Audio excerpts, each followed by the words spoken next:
All right. So some of you may know who I am. I've been a public figure since I was 26 years old, and others may not. I'm a long-standing best-selling feminist author. I've written 9 best-selling books, translated in European languages of many kinds, and I was a Rhodes Scholar. I got a DPhil at Oxford University in English literature. I'm not a medical doctor, but I am a journalist. I've appeared in every major news site. I was a columnist for The Guardian and for the Sunday Times of London and so on. But all of that didn't matter in June of 2021, when which covered women's reproductive health, when I noted that we were reporting eyewitness accounts of their bodies, which is, as a feminist, you're supposed to be allowed to listen to women about their bodies. They were reporting eyewitness accounts of menstrual damage upon having received the mRNA injection. And literally, that was my post. And overnight, I was canceled from X, Twitter at that time, canceled from Facebook, YouTube. My bio changed around the world simultaneously, which is interesting. I didn't think AI had rolled out then, but something did that. Went from, Rhodes Scholar, doctorate at Oxford, to conspiracy theorist. And overnight, every major news outlet that had published me and featured me for 40 years closed their doors to me, and I was literally voiceless. So that doesn't really matter what happened to me personally, except that a warning signal that women around the world were entitled to have received about their own bodies and reproductive health was intentionally silenced. And I found out later, during lawsuits brought by the state's attorneys general of the state of Missouri and of Louisiana, that it was people for whom I had voted, the Biden administration, notably senior people at the CDC, the Census Bureau, which knows where I live, I'm related to, other agencies, including law enforcement agencies, that had colluded to put pressure on Twitter and Facebook and other social media sites to silence my tweet and to discredit me. And that was very terrifying, to find out the most powerful government in the world had singled you out. And by the way, we have a First Amendment in the United States, thank God. And 2 courts now have found that or 2 settlements have found that my constitutional First Amendment rights were violated, and that the Biden administration had no legal right to silence a citizen, but that happened. So as a journalist, I realized that there must be a story here, because why go to so much trouble to suppress this simple tweet of mine? And in 2022, as you described, the successful lawsuit by attorney Aaron Siri led to the forced release of 450,000 documents from Pfizer in the custody of our FDA.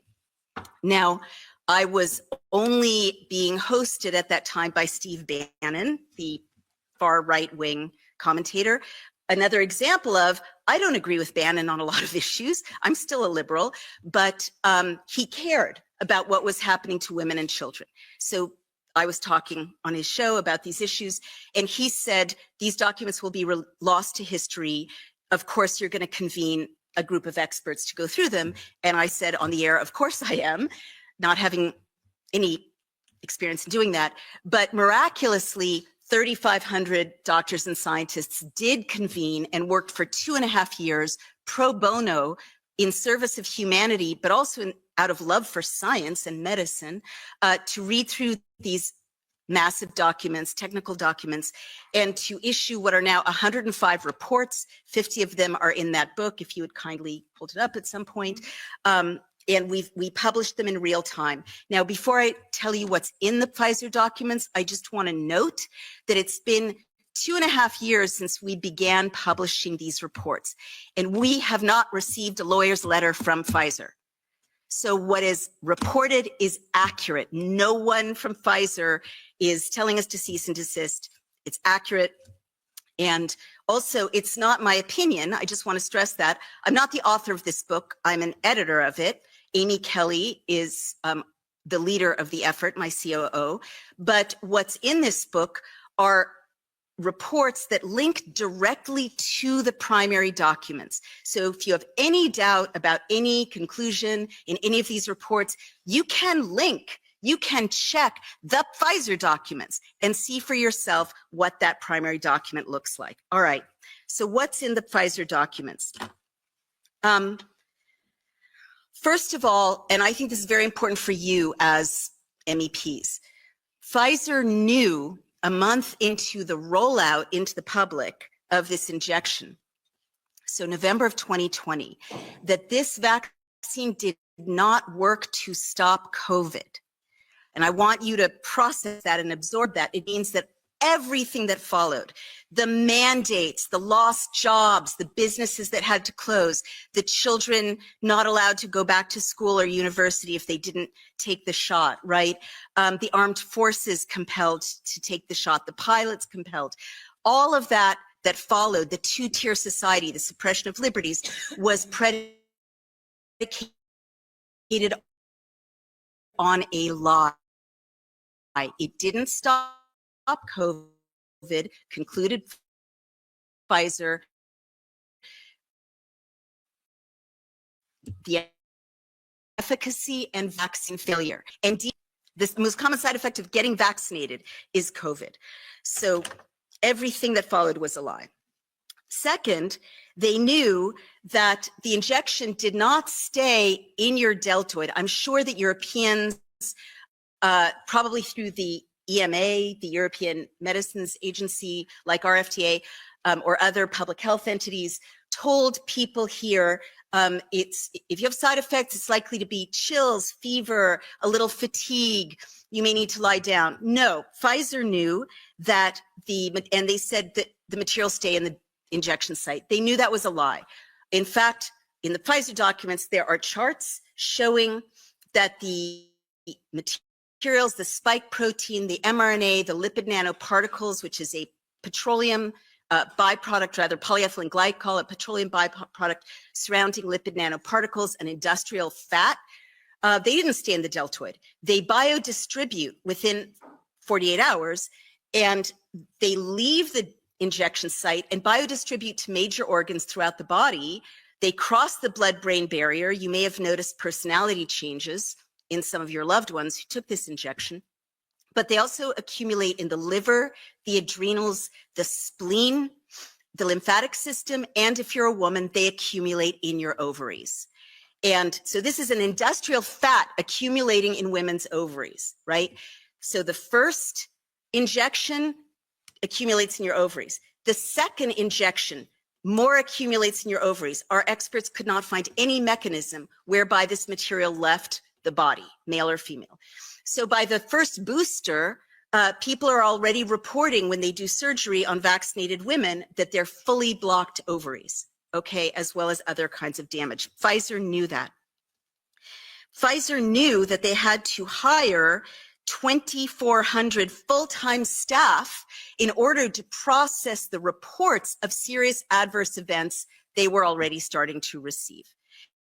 And indeed, within the Pfizer documents, it's a 3-year period of time, end of November of 2020 to February of 2021. Well, that tallied up over 42,000 serious adverse events. Many individuals had multiple serious adverse events, and just an overwhelming number of side effects that were not fever and chills, but in fact, things you were not told about. So the number one side effect in the Pfizer documents is something called myalgia, which is muscle pain. How many people do you know who just feel bad? Well, Pfizer knew they would feel bad. Doctors are baffled, myalgia. The second most common side effect is joint pain, because these injections are inflammatory. And Pfizer knew that. What is arthritis? What is joint pain? tendon pain, it's inflammatory. How many people do you know who are limping or had to have knee replacements, hip replacements, shoulder replacements? Young, healthy people, many of them. Pfizer knew. The third most common side effect, as I mentioned, is COVID.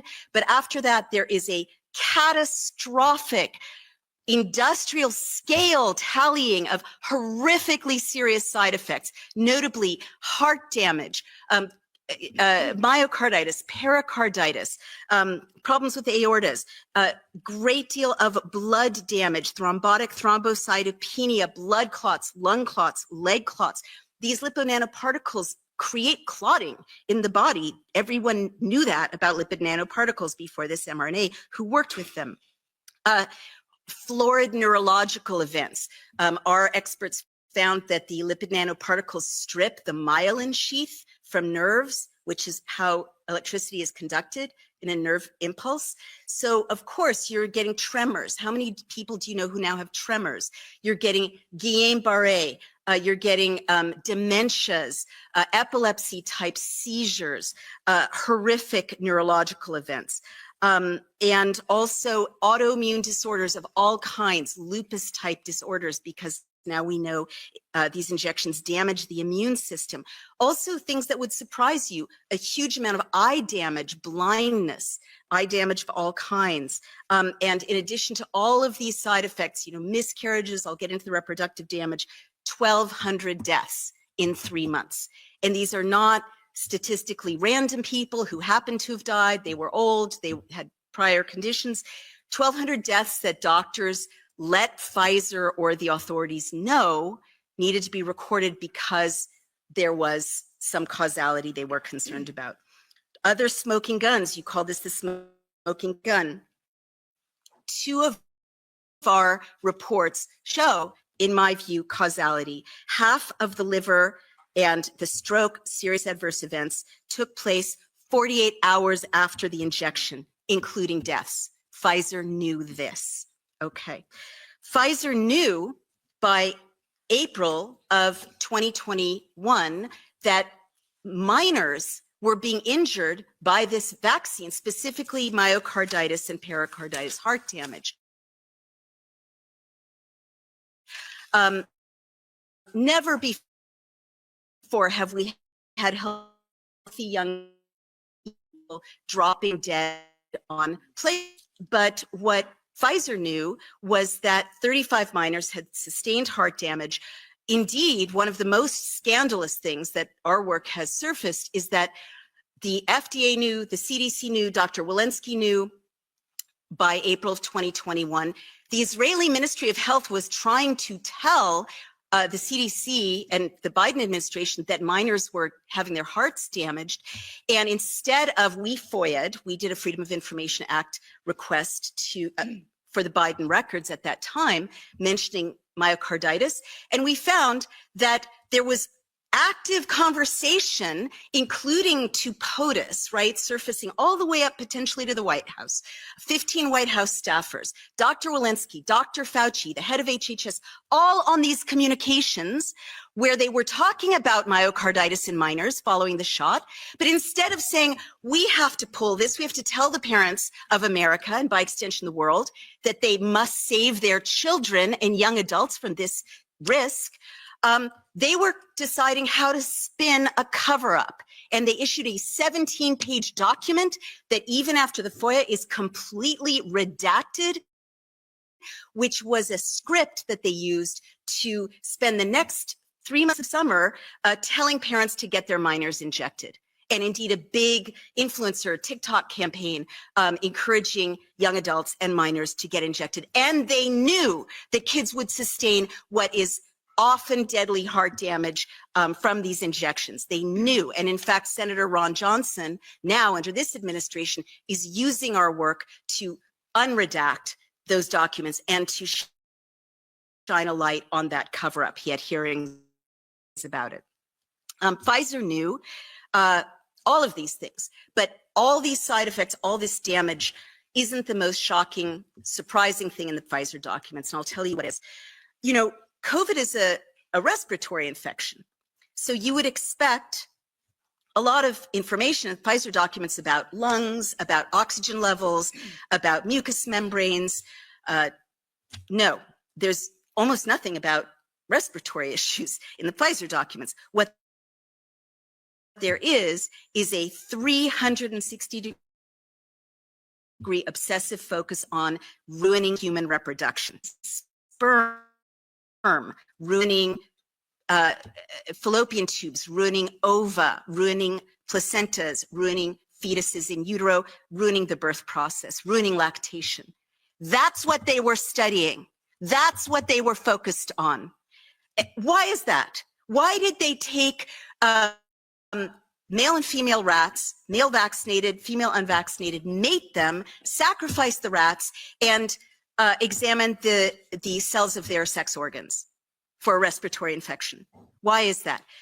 Overwhelmingly, the focus is on ruining human reproduction. So let me just give you some examples. They knew, as I mentioned, that it blocks the ovaries, which could contribute to the menstrual damage that I mentioned. But they also knew, as I mentioned, that the lipid nanoparticles, which are designed to cross every membrane in the body. What is a membrane? The placenta is a membrane. The lipid nanoparticles traverse the placenta of women who were told in my country to get this injection during their pregnancies, violating decades of knowledge about how to not hurt babies in utero, right? You don't give the pregnant woman anything. But women were told to inject this, traverses the placenta. It causes calcifications in the placenta, which prevent the baby from getting nutrients and oxygen. And in fact, in my country, midwives independently are reporting to me, leaking to me as a journalist. When you have multiple independent reports, there's a story there that babies are being born early because the placentas cannot grow normally. And people are nodding. They're seeing the same thing, no doubt, in Europe, or there are reports of it. The placentas are flat. They send me pictures, not normal, supplied with blood and oxygen. And so babies have to be delivered early. So standard. Well, it's not that easy to deliver a baby from a mother whose placenta has been impaired. Placentas are falling apart in the delivery process. What does that mean? It means women are hemorrhaging during childbirth or retaining part of the placenta, which is so dangerous. And so maternal fetal mortality, women dying in childbirth in the West, which had largely solved this deadly problem of the past and other parts of the world, is up by 40% since the injections. Pfizer knew. Pfizer knew that the lipid nanoparticles would go into the baby. And again, what's a membrane? They knew that the lipid nanoparticles would traverse the membrane around the testes of baby boys in utero, thus degrading the Leydig cells and Sertoli cells of baby boys of vaccinated moms. Even if the babies are not vaccinated, they're getting this from their moms. So what does that do?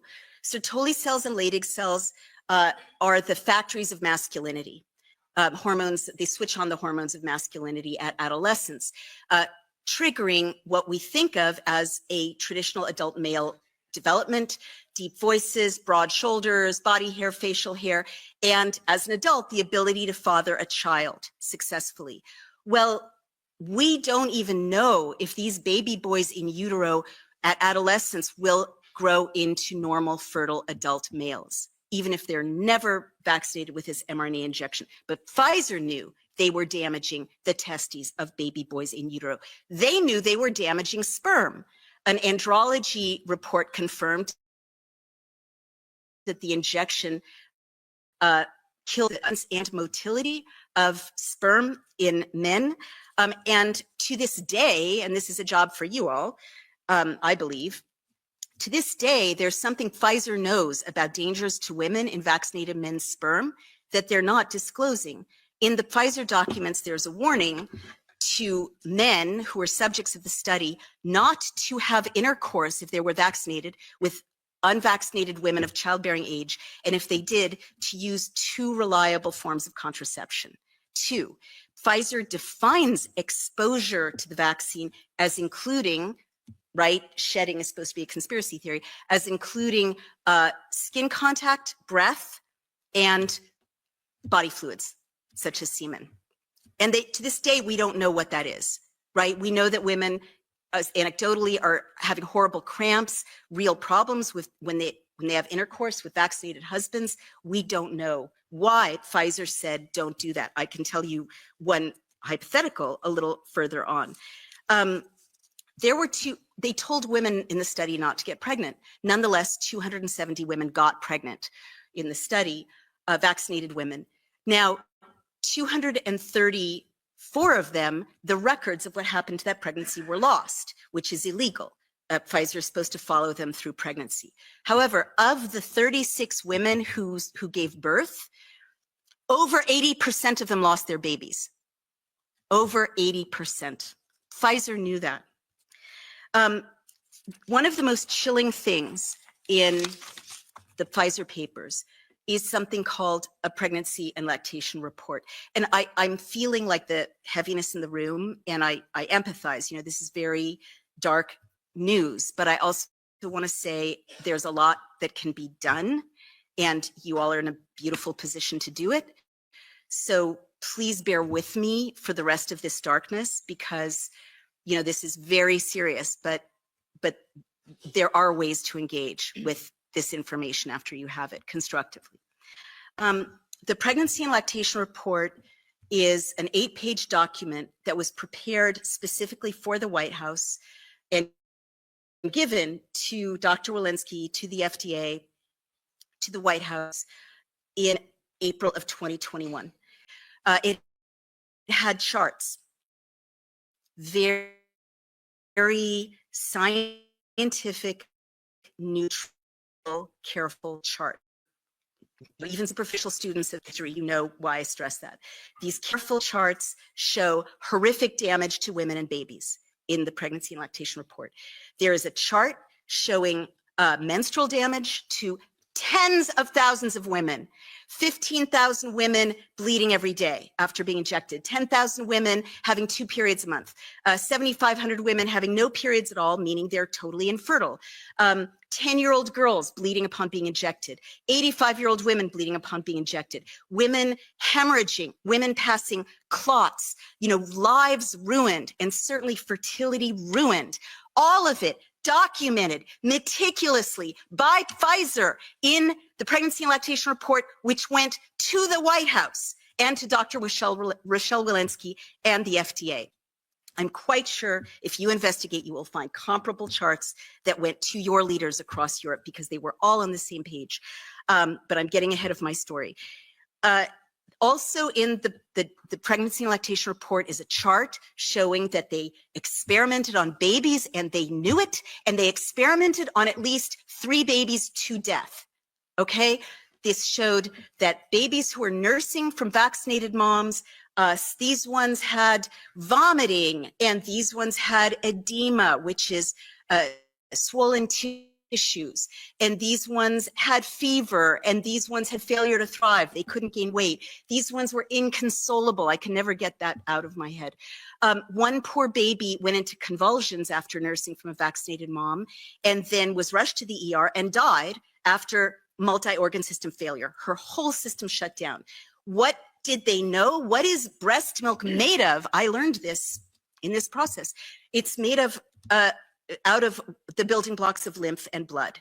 And so the lipid nanoparticles, the polyethylene glycol that are in the blood and lymph of vaccinated moms are turning into poisoned milk that is poisoning their babies. And Pfizer knew it. And to this day, the women of Europe don't know it. The women of America, for the most part, don't know it, unless they happen to have heard me or come up on this book. And so they're so at risk. And nursing, which is such an important part of human development and bonding and the immune system, has gone from 34% of all babies and moms to 14% of all babies and moms. And babies' first experience, I think we're going to see the damage of this in a generation, of human intimacy is poison, is poisoned nourishment now. And they don't have the words to say it to their moms or dads. But Pfizer knew. So this went to the White House, and 3 days later, on April 23rd, 2021, Dr. Rochelle Walensky, a mother, I should note, gave a White House press conference to the people of my nation saying, with this in hand, there's no bad time to get your COVID mRNA injection before you get pregnant, during your pregnancy, or after your baby is born. She said that, knowing this. Lastly, in the pregnancy and lactation report, 2 babies died in utero, and Pfizer concluded that they died due to, quote, maternal exposure to the vaccine. So Pfizer knew that they were going to kill babies, that they were killing babies, and put them at risk. And fast forward, because I need to reach some of the conclusions of my talk. This is very predictable, what would happen. We're now 4 years after the rollout of this injection. And this book will show you this 360-degree attack on every aspect of human reproduction. Well, Igor Chudov, a mathematician and commentator, has analyzed government databases from about 20 different nations, including European nations. And vaccinated nations have lost 13 to 20% of their live births have dropped by that amount. And he calculates that in Europe, there are 1 million missing babies. We analyzed the government data from Canada, another terrible drop in live births. And now there was a big study from the Czech Republic, I believe, that also showed a dramatic drop in live births. And other studies are confirming what we began to publish in 2022, that vaccinated women are losing their eggs. They don't have the fertility of unvaccinated women. So this happened. This happened.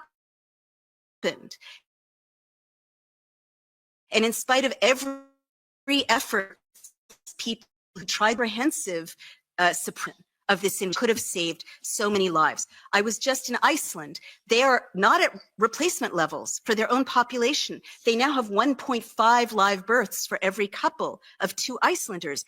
Icelanders will be extinct over time, God forbid, unless this can be reversed, unless we can study and treat the infertility that Pfizer and their allies brought about. So to conclude, because I know we need to take questions, why I have concluded very reluctantly that we can't attribute these horrors to, corporate greed, people moving too fast. If someone tries to tell you that, they're lying, right? If it was corporate greed, then month 1 or month 2 of seeing these deaths and side effects, Pfizer would have pulled, and your authorities would have pulled, Britain's authorities would have pulled, Canada's, Australia's, this technology. But they didn't. And by the way, lipid nanoparticles have been known to damage human fertility since 2017, and they chose to use them anyway. No, you can't conclude that this is an accident. You have to conclude, since year after year after year unfolded, knowing this damage, that Pfizer knew, your elected officials knew, your public health authorities knew. This is my speculation. I await an investigation. Our public health authorities knew, our elected officials knew, the FDA knew. There was collusion at the highest levels to make this happen. I'd love for it to be an accident or corporate greed, but it isn't. It is a mass murder, and this is the greatest crime against humanity in recorded history, just numerically, because billions of people have been injected with this. So I will end by telling you why I believe it's a bioweapon, and that it was deployed, in effect, to reduce Western populations and influence. Number one piece of evidence is research I did that found that in 2021, there's an SEC filing, the Securities and Exchange Commission in my country, which is BioNTech, which is the subsidiary of Pfizer that produced this mRNA injection. And it is a memorandum of understanding, meaning an agreement, a legal agreement, that shows a partnership between BioNTech, which we're told is a German company, but it's not a German company, it's a German-Chinese company, because the partnership is with the Chinese Communist Party. The partnership is with Fosun Pharmaceuticals, which is one of the biggest pharma companies in China. and you all know, in any major company in China, it's the parliaments. Most of them create 1 billion doses of this injection for internal consumption. They use a different injection in China. They manufactured 1 billion doses to Western Europe and North America. And in the SEC filing, it specifies that the IP, intellectual property of the injection, is to be transferred. It doesn't say to a Chinese individual. It doesn't say to a Chinese company. It says to China. So since 2021, if you're taking an intervention that was formulated, manufactured, packaged, distributed by people who have stated that they want to be the world's hegemon by 2049, 100 years after the independence or the establishment of Chinese communist rule, and who have made war on the West in many other ways. And I don't think they're working alone. I think, you know, there's alliances at levels that we can discuss, but just from my knowledge that our enemies are making this injection. Also, the deployment, again, isn't random. There are 11 manufacturing plants in Western Europe, 14 now in North America. But the side effects are not random. And again, to me as a journalist, rather than as a doctor, this is very important evidence. Of the almost 43,000 serious adverse events in the Pfizer papers, they're not randomly distributed around the world. They're localized in Western democracies. And not only that, but this really caught my attention as a political consultant. The greatest number of serious adverse events are in the countries with the most influence in Western democracies.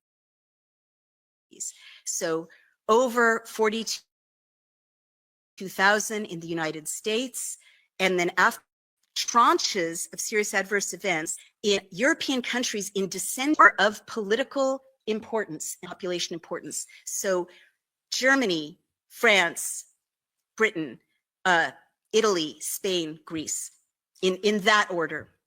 And then all the rest of the world, the other 52 countries of the world combined amount to about 7,000 adverse events. And what I want to tell you is that it's very easy to target the lethality or the damage of these injections by manipulating things as simple as serious damaging particles as Pfizer, but Pfizer has more DNA contamination, as it's been discovered, or by manipulating things as simple as temperature. You remember that it was supposed to be, this material is supposed to be kept very, very cold, and then you stopped hearing about that. The materials coalesce at room temperature and at warmer temperatures. So I can't pursue that, right? This is beyond what's in the Pfizer papers. As a journalist, in spite of being called a conspiracy theorist worldwide, I do what I've always done, which is I stick to the facts. I don't go beyond what the evidence provides. But that evidence, to me, requires investigation. How do you take something that easily is manipulated to target populations, and you have these terrible losses and damage and infertility in Western nations? So I'll stop there. We can talk about what I think it means that other plot being mandated, but I will note, if I have a minute to conclude, that if you look with this analysis at who got mandated, certainly in my country, but I believe throughout Western Europe, but in my country, who got mandated?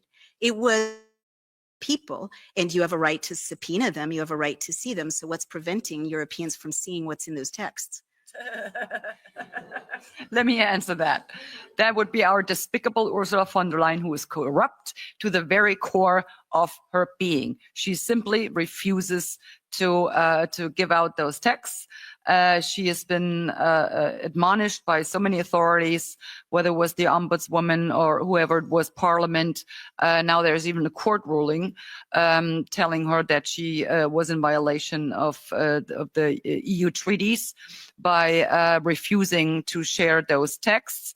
And unfortunately, in the texts probably don't even exist anymore. Well, So, and let that's me- that. let me The jump thing in is, there. yeah, As a Texio, I will just note that all texts still exist somewhere and are recoverable, even if she deleted them. I do hope we get through security going home. And I would also say that these are really cosmetic gestures and slaps on the wrist, censure. And now you know that a big crime may have been committed. So I would have thought that what I've shared with you could allow you to pursue criminal investigations. And I assume the rules of evidence give her fewer options in a criminal matter. But those may be evidence of a very major crime.